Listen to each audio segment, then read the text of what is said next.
we feel as a family. That's exactly it. We don't feel we're any different from anybody else, and I'm sure if you were able to ask the children, it would be the same way. There is no difference as far as we're concerned.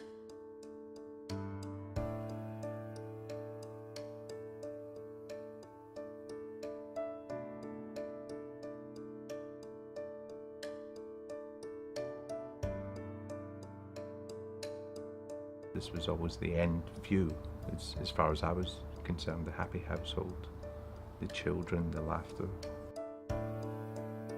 Now we are the family that we always wanted to be. We had a conversation on our honeymoon, and our plan was to move back to Wales and start a family. There was something always niggling in the back of my head that it wasn't necessarily going to be easy, and I can't explain that, and I don't know why. So after the first IVF, which was an unmitigated disaster, we had to go through a second to see if the first had just been a fluke. But actually, we didn't see that as the end solution. For us, the end solution was adoption. The first real concern I had about adoption was really ridiculous. I expected the social worker to walk in sandals, a long hippie skirt, and be really floaty. And I don't know why I had that stereotype, because it was really wrong. Everybody we met was professional and helpful, and none of them were floaty. They were all very, very supportive, very helpful. I think my first concern was the unknown. I do have family who are adopted. One of my best friends is adopted, so I know it works. It's the generations have moved on, and the times have changed, and the process has changed. So how difficult and how intrusive was the process going to be?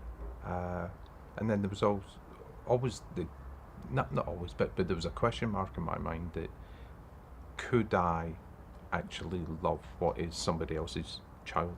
It's not my child. You know, we've been through the IVF, and we know, you know, we tried the route where we would conceive our own child. Would eventually I be able to love somebody else's child? Yes, is the answer. Absolutely, not a problem that came quicker than I thought. But that was something at the beginning. Was would this person, this little person that was going to walk into our lives, with their own history and their own background, could that little person be part of my life, and I would love them as I would love my own child? But I shouldn't have worried.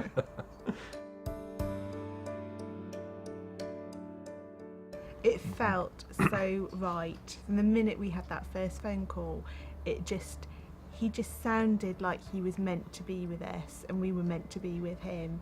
Everything just felt so right, and so much more right than IVF ever did. It just felt like we were all meant to be together. You know, from tears to begin with, within 20 minutes, you know, he was approaching us and sitting next to us, and then, you know, an hour, we got a kiss and a hug, bye-bye, and it just went on from there. The second day we met him, he was waiting in the window for us. Yes. And he was quite happy to go out with us, hold our hand.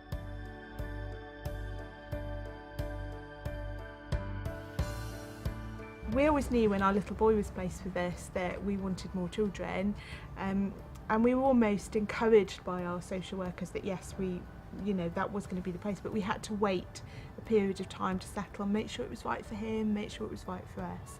I thought we'd left it open with regards to age and gender, but they must have picked up the fact that I had been angling at one point for a little girl. She settled very, very quickly.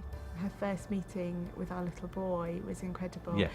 And I had picked up our little girl, and I picked up our little boy, and we met in the park, and Scott was sat on a bench with our little girl. And you couldn't see his face. No, it was really. I know, and I always wish that you could have been sitting in the bench where I was, because I could see him coming across the park, running, so excited, a big beaming smile on his face, just so excited to meet his new sister. That's something I will always treasure. I will always have that memory. That's something I'll take to the grave. A beautiful, beautiful moment.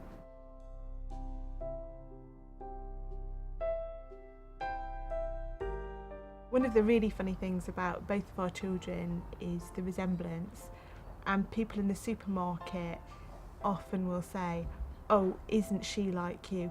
Gosh, he's like you." And you always have to go, "Yeah, I know." And who would know any different?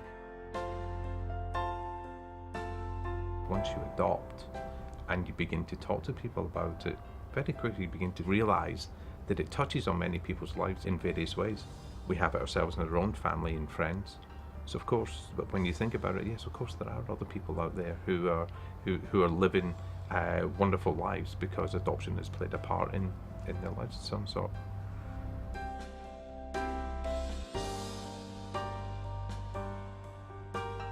Is there going to be a third? Who knows? We'll consider that option at another point in time.